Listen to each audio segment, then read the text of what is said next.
위로가 되줘서 고마워, 위로가 되줘서 고마워라는 제목으로 같이 말씀을 나누도록 하겠습니다. 여의도와 마포를 잇는 이 마포대교가 있습니다. 이 마포대교에는 이름이 참 많이 붙어 있습니다. 본래 이 마포대교는 서울대교라는 이름으로 불려졌습니다. 그런데 이 서울대교가 마포대교로 이름이 바뀌게 된 것입니다. 그런데 이 마포대교는 한강에 놓여 있는 다리들 가운데 가장 많은 자살률이 발생하는 장소입니다. 그래서 자살의 다리라는 이름도 붙여 있습니다. 그도 그럴 것이 마포대교의 양 끝에가 지하철역이 있습니다. 그래서 많은 사람들, 특별히 접근성이 좋아서 시험을 망친 학생들, 또 부부싸움을 해서 마음이 아픈 사람들, 또 회사가 부도나거나 직장에서 속상한 일을 경험한 사람들, 그리고 또한 실연을 당한 사람들이 이 다리를 건너다가 극단적인 선택을 하는 분들이 많다고 합니다. 그러한 오명을 싣기 위해서 자살의 다리라고 하는 이런 오명을 싣기 위해서 서울시와 삼성생명이 2012년부터 이 다리, 자살 명소라고 불리우는 이 마포대교를 새롭게 바꾸기로 했습니다. 그래서 다른 다리에는 거의 없는, 서울시에서 놓여 있는 한강 다리 가운데는 다른 곳에는 거의 없는 이 마포대교에만 양쪽으로 길을 걷다 보면 글귀가 있어요. 가장 먼저 초입에 뭐라고 되어 있냐면 밥은 먹었어 이렇게 되어 있습니다. 잘 지내지 이런 글귀들이 다리에 이렇게 쭉 난간에 써 있습니다. 그런 글귀 가운데 좀 귀에 탁 눈에 탁 들어오고 또 좋은 글귀는 조금 늦는다고 속상해하지 마. 살아가면서 중요한 건 속도가 아니라 방향이래. 이런 글씨가 있습니다. 또 세상에서 가장 사랑스러운 쥐는 너지. 이렇게 웃긴 친근한 메시지로 위로한 글도 있습니다. 말 그대로 다리가 사람에게 말을 걸고 있는 것입니다. 또한 그곳에 보면 힘드신가요? 당신의 이야기를 들어드리겠습니다. 라는 생명의 전화가 설치되어 있습니다. 마지막에 내 이야기 한 번이라도 들어달라고 이 수화기를 드는 순간 또 그곳에서 사랑하는 사람들이 그 사람의 이야기를 듣겠다고 생명의 전화에서 봉사하는 분들이 있다는 것이죠. 심지어는 밤에 이 다리를 건너면 구간마다 센서가 있어서 보행자의 움직임을 감지하고 조명이 보행자가 걷는 걸음걸음마다 이렇게 비추게 되는, 그렇게 또 되어 있다고 합니다. 그래서 죽음의 다리가 아니라 생명의 다리, 위로의 다리가 된 것이 마포대교라고 합니다. 우리가 지금 함께 보고 있는 이사야 40장부터 66장까지는 하나님께서 우리에게 회복에 대한 이 메시지를 하고 있는 말씀입니다.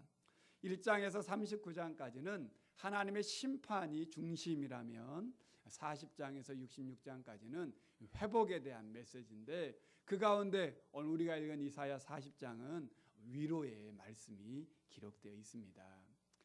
우리가 잘 아는 핸델이라고 하는 유명한 음악가 아시죠? 핸델의 메시아라고 하는 이 메시아의 제2악장에 보면 핸델의 메시아 가운데는 이사야 이 40장, 오늘 우리가 읽은 이 40장을 바탕으로 해서 곡을 만든 게 있습니다.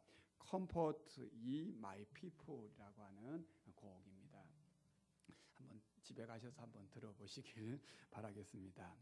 오늘 우리가 이 하나님 말씀을 다시 한번 확인하면서 이 위로의 말씀을 듣고 진짜 참된 위로하심을 우리가 주님으로부터 경험하고 또 우리도 위로의 사람들이 될 수 있기를 간절히 바랍니다.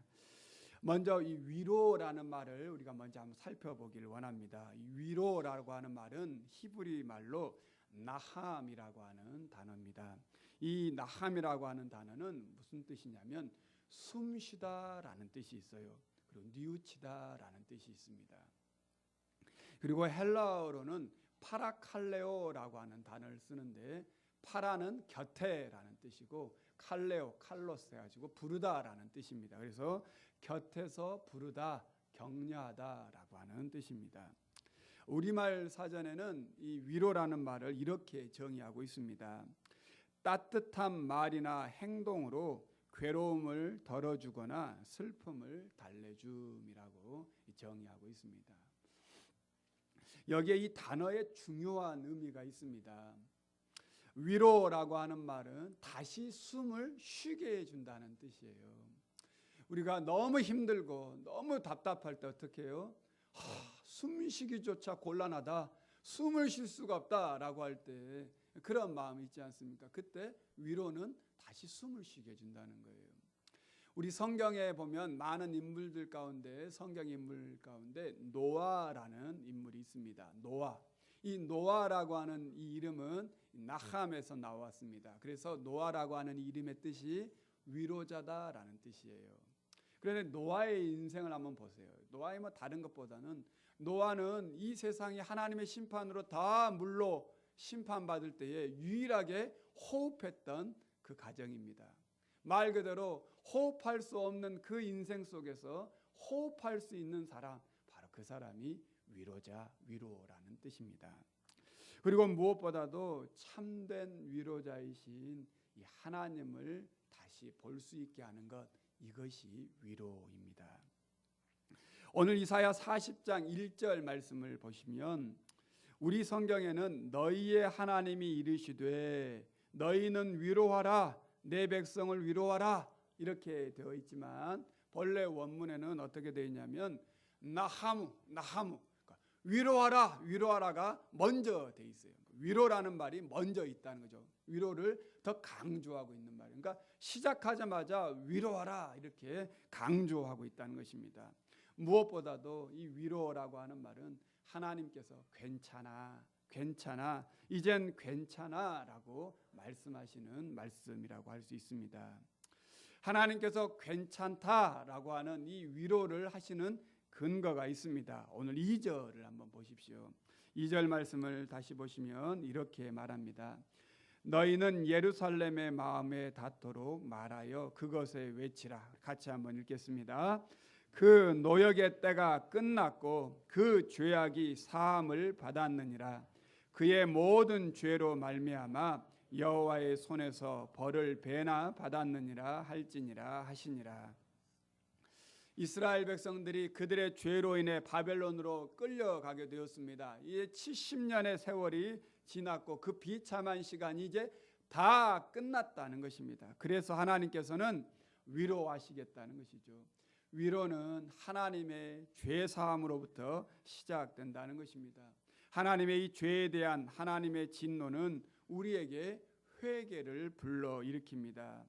이 회개는 책망이 아니라 치유요 회복이라는 것이죠. 마치 큰 질병에 걸려서 수술받아야 되는 이 환자가 있다고 생각해 보십시다.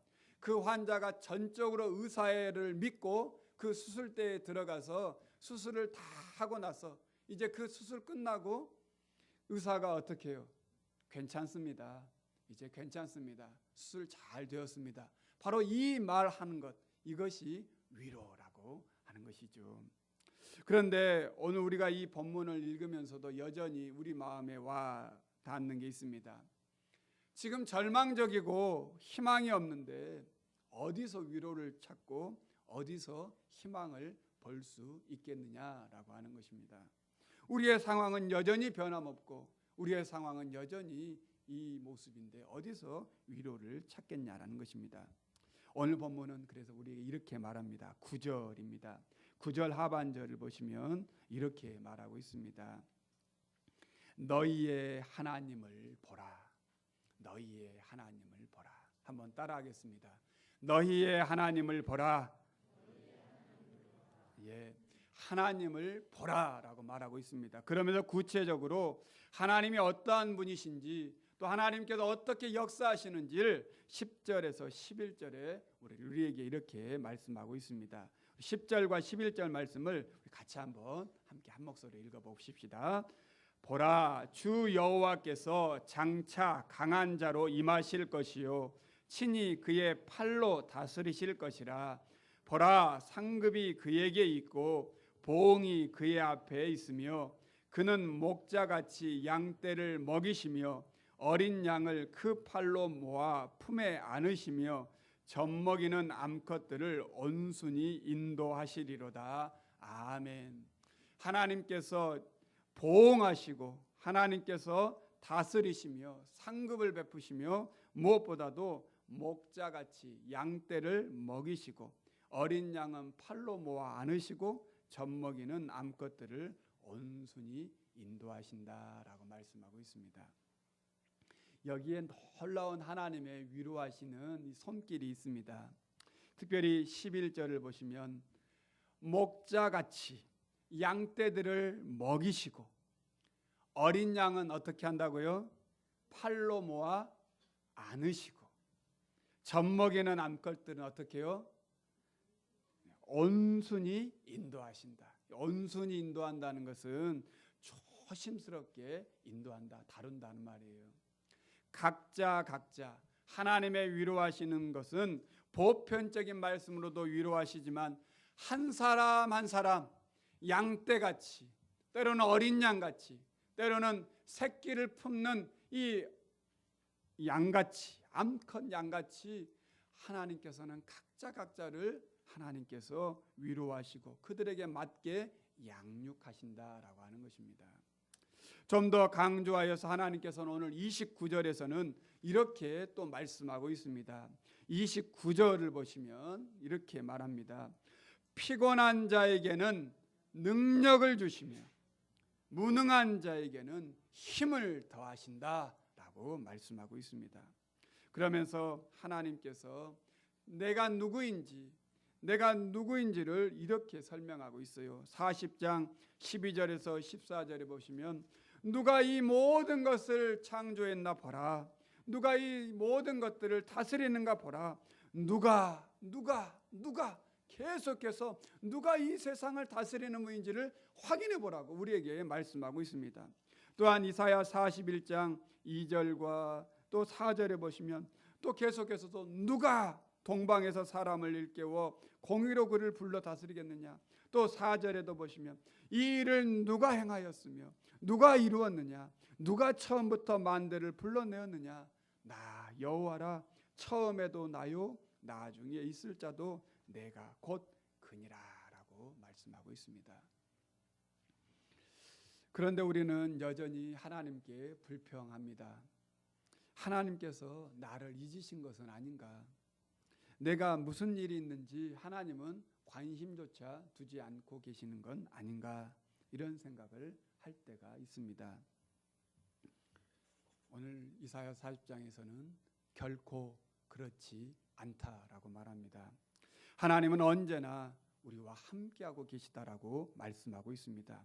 오히려 그러면서 오늘 이사야 40장 31절에 이렇게 말씀하고 있습니다. 우리 이사야 40장 31절 말씀을 다시 한번 우리 같이 한번 읽겠습니다. 오직 여호와를 앙망하는 자는 새 힘을 얻으리니 독수리가 날개치며 올라감 같을 것이요 다른 박질하여도 곤비하지 아니하겠고 걸어가도 피곤하지 아니하리로다. 아멘. 여기에 중요한 말이 있습니다. 그 말은 오직이라. 오직은 뭐 말이에요? 오직 하나만 보겠다는 거예요. 오직 여호와를 앙망하는 자. 여호와를 앙망한다. 여기 앙망한다라고 하는 말이 좀 어려운 말인데요. 이 앙망한다는 말은 기다린다, 소망한다라는 말입니다. 오직 하나님만 기다리고 소망하는 자에게 하나님께서는 오늘 말씀하신 것처럼 독수리 날개치며 올라온 같이 다름질하여도 곤비하지 아니하겠고 걸어가도 피곤하지 않겠다라고 약속하고 있습니다.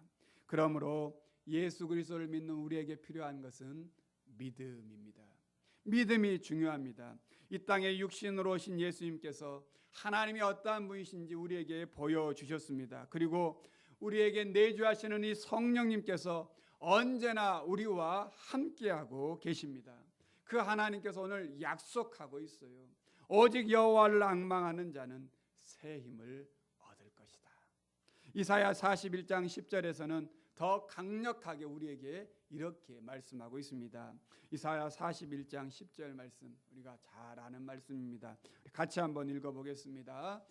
두려워하지 마라. 내가 너와 함께함이라. 놀라지 말라. 나는 너의 하나님이 됨이라. 내가 너를 굳세게 하리라. 참으로 너를 도와주리라. 참으로 나의 의로운 오른손으로 너를 붙들리라. 아멘. 하나님께서 우리에게 함께하고 계신다라고 하는 이 약속의 말씀에 가장 강력한 힘은 두려워하지 말라는 거예요. 그러므로 두려워하지 말라는 것입니다. 사랑하는 우리 성도 여러분, 여러분이 힘들고 어려울 때 어디서 위로를 얻습니까? 또 무엇으로 위로를 받습니까?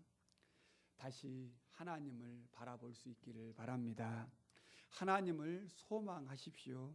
하나님은 오늘 우리의 모든 처지를 잘 알고 계십니다. 우리의 약점도 알고 계시고 우리의 한계도 알고 계십니다. 그 하나님이 우리의 목자가 되셔서 우리를 오늘도 이끌고 계십니다. 오늘 말씀처럼 지금 피곤한 자, 우리는 무능한 자라고도 할지라도 주님께서는 우리의 목자가 되어주셔서 오늘 우리의 삶을 지키시고 그냥 내버려 두지 아니하시고 오늘 우리를 위로하십니다. 주님은 오늘 우리에게 말씀하고 계십니다. 나를 바라보라. 세상을 보지 말고 나를 바라보라. 언제까지 너와 함께하는 나를 바라보고 세상을 향하여 두려워하지 말라. 놀라지 마라. 염려하지 말라. 주님 말씀하고 계십니다. 이 위로의 말씀으로 다시금 우리가 주님을 바라볼 수 있기를 간절히 바랍니다. 또한 여러분, 주님의 위로가 필요 없는 사람은 이 세상에 아무도 없습니다. 헨리 나우엔이라는 분이 쓰신 돌봄의 영성이라는 책이 있습니다. 이 헨리 나우엔은 신부입니다. 그런데 이분은 하버드대 교수로 재직하다가 캐나다에 있는 라리쉬 데이브레이드라고 하는 공동체에서 자신의 인생을 마지막까지 발달 장애 아이들과 함께 살다가 하나님의 부르심을 받았습니다. 근데 이 책은 발달 장애인들과 함께 거하면서 느꼈던 그 모든 것들을 신학적으로 재조명해 놓은 책이 이 돌봄의 영성이라는 책입니다. 이 헨리 나우엔은 정상인입니다. 그런데 발달 장애인들하고 같이 살려고 하니까 얼마나 불편하고 힘든지 모릅니다. 또 헨리 나우엔 같이 유명한 사람을 아는 사람도 아무도 없습니다. 그들과 함께 거하면서 정말 돌본다는 것, 위로한다는 것이 무엇인지를 이 책은 쓰고 있는데 한마디로 이렇게 말하고 있습니다. 돌봄의 영성, 돌봄이란 함께 해주는 것이다 라고 말하고 있습니다. 그러면서 아주 귀한 말을 하고 있습니다. 헨리 나우엔의 이 책에 보면 당신의 고통이 보입니다. 내가 그 고통을 없애줄 수는 없지만 당신을 혼자 두지 않겠습니다 라고 말하고 있습니다. 이것이 위로하는 사람의 모습입니다. 이것이 위로자입니다. 누군가를 위로한다는 것은 그것입니다. 곁에 있어 주는 것입니다. 곁에서 그를 인정해주고 지지해 주는 것입니다. 우리 아이 작은 습관이라는 책에 보면 이 책의 저자가 자기 어린 아이를 키우는데 특별히 그 아이를 키우면서 있었던 이야기들을 쓰고 있습니다. 자신의 딸이 초등학교에 들어가서 초등학교를 3학년을 보내고 이제 한 학년을 마치고 나서 아이들이 그 친구에 대해서 이렇게 좋은 점 또 칭찬해 줄 것들을 이렇게 쓰는 그 글에 이렇게 이제 쓴 것을 보고 진짜 자신이 아이를 잘 키웠다 이렇게 이제 쓰고 있습니다. 그 중에 가슴에 와 닿는 말이 바로 이것입니다. 네가 내 위로가 되어줘서 고마워. 친구들이 그 친구에게 네가 내 위로가 되어줘서 고마워라고 하는 글입니다. 이제 우리가 이 세상의 위로의 다리가 되기를 원합니다. 세상이 교회에 위로가 되어줘서 고마워라고 말할 수 있어야 하겠습니다. 오늘 우리가 다시 말씀으로 하나님의 위로를 먼저 경험한 우리들이 이제 세상에 나아가서 하나님의 사랑으로 그들을 위로하고 또한 그들과 함께함으로 말미암아 진정 세상이 우리에게 위로가 되어줘서 고마워라고 말할 수 있는 교회다운 교회가 될 수 있기를 바랍니다. 기도하겠습니다. 위로의 하나님, 우리는 넘어지고 좌절하며 때로는 나 자신에게 실망할 때가 있습니다. 그러나 오늘 위로하시는 주님, 다시금 주님을 바라보라 말씀하시는 주님의 음성을 듣고 눈을 열어 주님을 바라봅니다. 주님을 소망하는 자에게 함께 하시고 다시 새 힘을 주시겠다 약속하셨사오니 주여, 우리에게 세속적인 이 세대 속에서 더욱 주님을 따라 살 수 있는 힘과 용기를 주시옵소서. 이제 우리도 주님께 받은 위로로 누군가의 위로자가 되기를 원합니다. 눈물 흘리는 자와 함께 울어주며 기뻐하는 자와 함께 기뻐하는 참된 위로자가 되게 하여 주옵소서. 예수님의 이름으로 기도드립니다. 아멘.